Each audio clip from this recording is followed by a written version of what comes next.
this video, we will discuss and revise the chapter first of class 11th physics, that is physical world.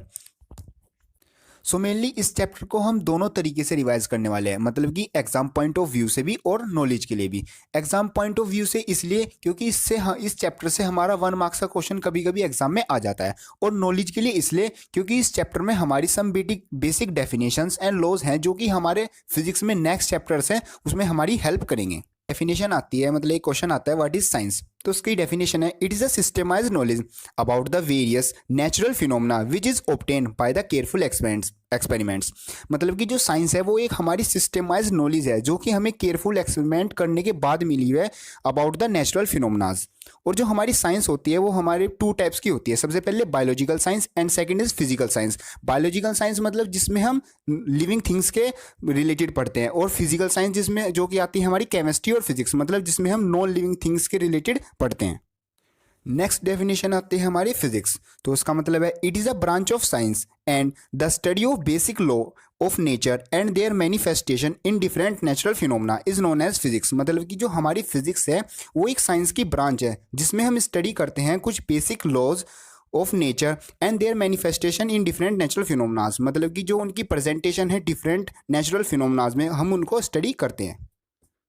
Next आता है हमारा scope and excitement of physics. मतलब कि इसमें हम cover करने वाले हैं कि जो हमारी फिजिक्स है वो किन किन टॉपिक्स को कवर करती है, मतलब जो फिजिक्स है हम उसमें किस किस टाइप के टॉपिक पढ़ने वाले हैं। So on the basis of magnitude of physical quantity we divided the physics in 2 parts, first is macroscopic and second is microscopic. मतलब जो हमारी फिजिकल क्वांटिटीज़ हैं उनके मैग्नीट्यूड के बिहाफ पर हमने फिजिक्स को 2 पार्ट्स में डिवाइड किया हुआ है। सबसे पहले है हमारी माइक्रोस्कोपिक, इसमें आते हैं हमारे सबसे पहला मैकेनिक्स में हम पढ़ने वाले हैं मोशन से related topics. Second is electrodynamics, इसमें हम पढ़ने वाले हैं इलेक्ट्रिक चार्ज से रिलेटेड टॉपिक्स। थर्ड आता है हमारा ऑप्टिक्स में हम पढ़ेंगे जो हमारी रेज होती हैं, लाइट्स होती हैं, उनसे रिलेटेड टॉपिक्स। और लास्ट आती है हमारी थर्मोडायनेमिक्स, इसमें हम पढ़ने वाले जो टेम्परेचर और हीट और टेम्परेचर से रिलेटेड टॉपिक्स हैं उनको। सेकेंड पार्ट है हमारा माइक्रोस्कोपिक में हम कवर करने वाले हैं क्वांटम फिजिक्स को। सो नेक्स्ट इंपॉर्टेंट टॉपिक आता है हमारा फंडामेंटल फोर्सेस इन नेचर। मतलब कि जो हमारा नेचर है उसमें हमारी कुछ 4 फंडामेंटल फोर्सेस वर्क करती हैं। उसमें सबसे पहली फोर्स आती है हमारी ग्रेविटेशनल फोर्स। इसका मतलब है it is a mutual attraction between the bodies by the virtue of their mass. मतलब कि जो हमारी यूनिवर्स है उसमें जितनी भी बॉडीज़ हैं, मतलब जो भी बॉडीज़ हैं उनके बीच में एक फोर्स ऑफ अट्रैक्शन होती है by the virtue of their mass. मतलब किसी भी बॉडी में कितना भी मास होगा वो एक दूसरे को अट्रैक्ट करेंगी। उस फोर्स को, जिस फोर्स से वो एक दूसरे को अट्रैक्ट करेंगी, उस फोर्स को हम बोलते हैं ग्रेविटेशनल फोर्स। और जो ये हमारी फोर्स है ये डिस्कवर्ड की गई थी बाय सर इसाक न्यूटन, और ये हमेशा अट्रैक्टिव फोर्स होती है। मतलब कि जो हमारी 2 बॉडीज है वो हमेशा एक दूसरे को अट्रैक्ट करेंगी by the virtue of their mass, और इस फोर्स को हम बोलते हैं gravitational force. So next force आती है हमारी इलेक्ट्रोमैग्नेटिक फोर्स। इसका मतलब है it is a force associated with charged particles. मतलब कि जो हमारे चार्ज्ड पार्टिकल्स हैं पॉजिटिव एंड नेगेटिव, उनसे हमारी एक फोर्स एसोसिएटेड होती है, उसको हम बोलते हैं इलेक्ट्रोमैग्नेटिक फोर्स। और जो ये हमारा जो ये इलेक्ट्रोमैग्नेटिक वाली फोर्स होती है इसका जो नेचर होता है वो रिपल्सिव और अट्रैक्टिव दोनों हो सकता है, डिपेंड करता है वो चार्ज किस टाइप का है। मतलब जो पॉजिटिव और नेगेटिव चार्ज है, जो हमारे अनलाइक चार्जेस है या तो पॉजिटिव और नेगेटिव डिफरेंट चार्जेस है, वो एक दूसरे को अट्रैक्ट करेंगे। और जो लाइक चार्जेस है नेगेटिव एंड पॉजिटिव वो एक दूसरे को रेपेल करेंगे। सो नेक्स्ट हमारी फंडामेंटल फोर्स आती है थर्ड, वो है हमारी स्ट्रॉन्ग न्यूक्लियर फोर्स। इसका मतलब है nucleus contains of protons and neutrons. Protons are positively charged and repel each other and collapse the nucleus. इसका मतलब कि जो हमारा न्यूक्लियस होता है उसके अंदर हमारे प्रोटॉन्स और न्यूट्रॉन्स होते हैं। न्यूट्रॉन्स तो जो हमारे होते हैं वो न्यूट्रल होते हैं, मतलब उसमें ना पॉजिटिव होता है ना नेगेटिव होता है। लेकिन जो हमारे प्रोटॉन्स होते हैं वो सब पॉजिटिवली चार्ज होते हैं। तो सब पॉजिटिवली चार्ज हैं तो लाइक चार्जेस हैं तो एक दूसरे को रेपेल करेंगे। अगर वो एक दूसरे को रेपेल करेंगे तो जो हमारा न्यूक्लियस है वो कोलैप्स हो जाएगा, मतलब वो जो हमारे प्रोटॉन्स है वो सारे बाहर आ जाएंगे, मतलब हमारा जो न्यूक्लियस है वो फट जाएगा। लेकिन ऐसा नहीं होता है, ऐसा इसलिए नहीं होता है क्योंकि जो वहाँ पर एक फोर्स काम करती है स्ट्रॉन्ग न्यूक्लियर फोर्स, जो हमारे प्रोटॉन्स होते हैं न्यूक्लियस के अंदर उन सबको बाइंड करके एक साथ रखती है, वो रखती है हमारी strong nuclear force. So next and last force आती है हमारी वीक न्यूक्लियर फोर्स। इसका मतलब है the force between the elementary particles involved in the nuclear process like beta decay. मतलब कि जो हमारी एलिमेंट्री पार्टिकल्स होते हैं लाइक बीटा डीके में जो हमारे प्रोटॉन, न्यूट्रॉन और पॉजिट्रॉन और ये सब पार्टिकल्स होते हैं, इनके बीच में हमारी जो फोर्स वर्क करती है वो होती है हमारी weak nuclear force. So next आता है हमारा मतलब जो ये हमारी 4 फंडामेंटल फोर्सेस हैं इनके बीच में कंपैरिजन, मतलब कि जो इनकी स्ट्रेंथ है उनसे कंपैरिजन। सो जो सबसे वीक फोर्स होती है वो होती है हमारी ग्रेविटेशनल फोर्स, उससे जो स्ट्रॉन्ग फोर्स होती है वो होती है हमारी वीक न्यूक्लियर फोर्स, और उससे जो स्ट्रॉन्ग होती है सेकंड नंबर वो होती है हमारी इलेक्ट्रोमैग्नेटिक फोर्स, और जो सबसे स्ट्रॉन्गेस्ट फोर्स होती है इन नेचर वो होती है हमारी स्ट्रॉन्ग न्यूक्लियर फोर्स।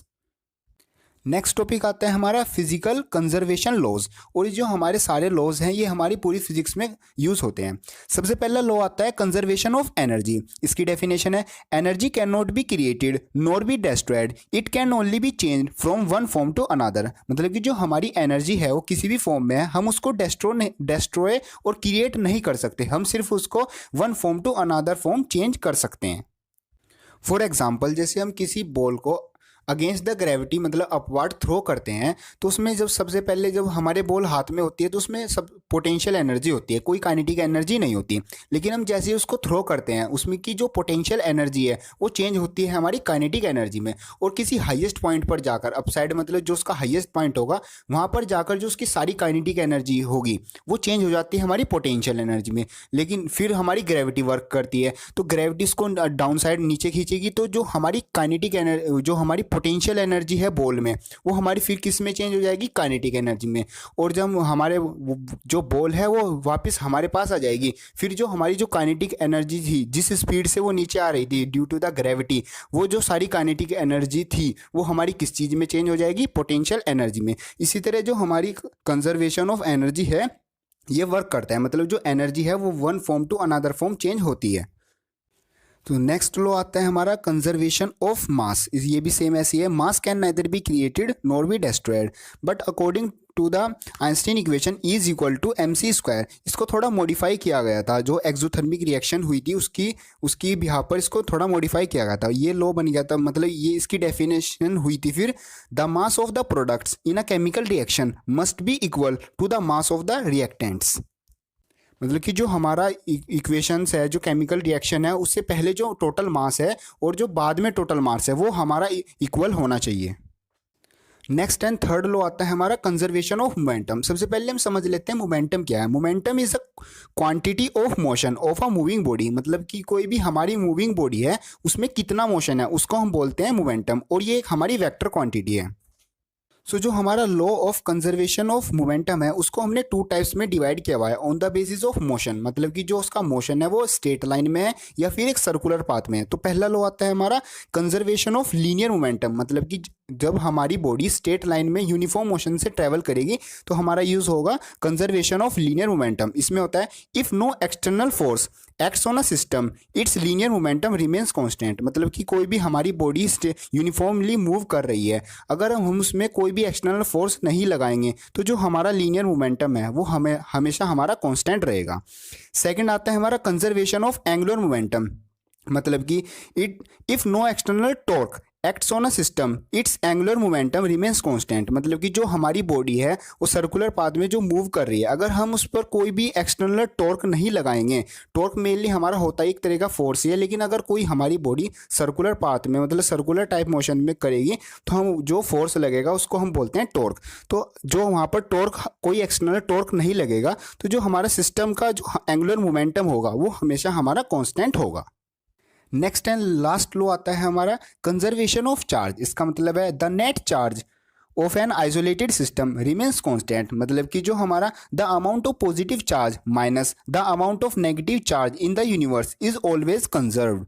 मीन्स जो हमारा इलेक्ट्रिक चार्ज है उसकी जो नेट क्वांटिटी है वो हमेशा यूनिवर्स में कंजर्व्ड रहेगी। So this is the revision of chapter first class 11th physics.